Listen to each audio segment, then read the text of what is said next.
อ๋อน้องเอ๋ยเวียนบทการพาที่ไล่มัดพวกลองเจิ้งไหนสองผู้เจอตึกขับกันไว้อยู่ก่อพ่อเล็กตัดขัดกันเย้าหลาก็มีคนยาเก่าก็มีคนยาเก่าแหละถึงที่เฮาพ่อแลยันแต่ย่อหนอ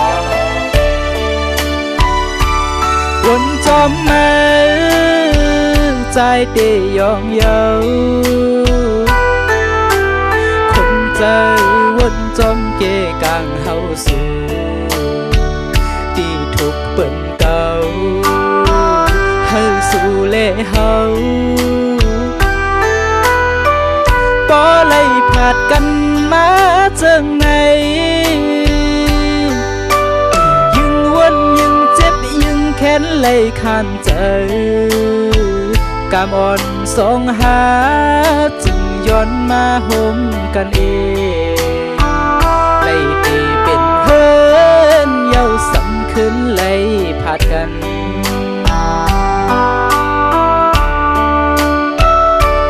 เฮลืมเบอ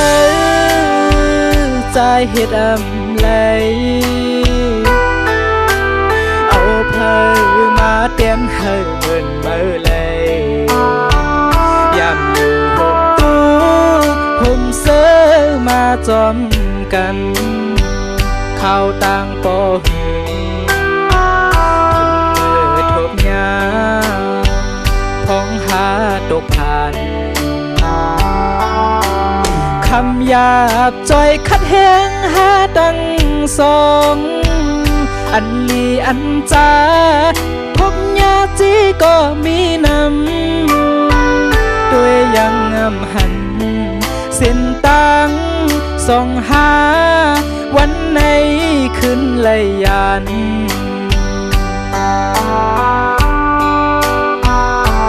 เนอโอกดีไม่เหมือนไฟเย้าน้องเอ๋ย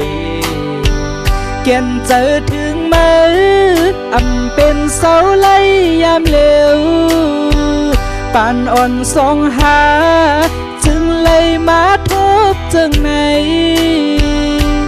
ข้าวดังนาตีเฮาใจเศร้าห่มเพยอำหันนี้น้องหินจำนั่งเจอมุมมองไว้อำถึงตีเยื่อไม่เลยกำหักสองหาในถูกเปิ้นยาเก่ามีวดสังเตละใน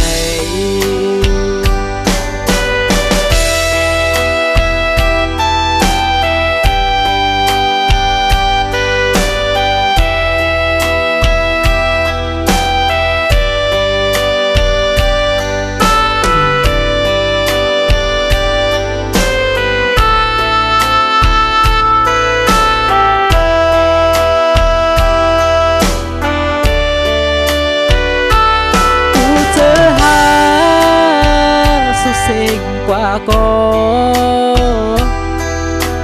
อันเลือคิดไว้ที่ในอ่องใจห่างเงาเมย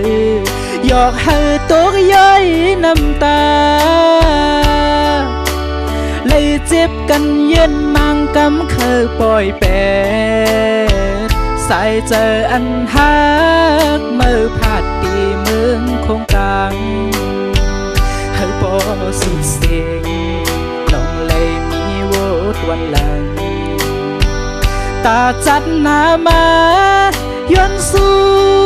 เฮาอย่าเลยทบยาเจิงในโอ้น้องเอ๋ยต่างเกสองหาลืมสุดเฮาวางควางปันกูเจอกูอัน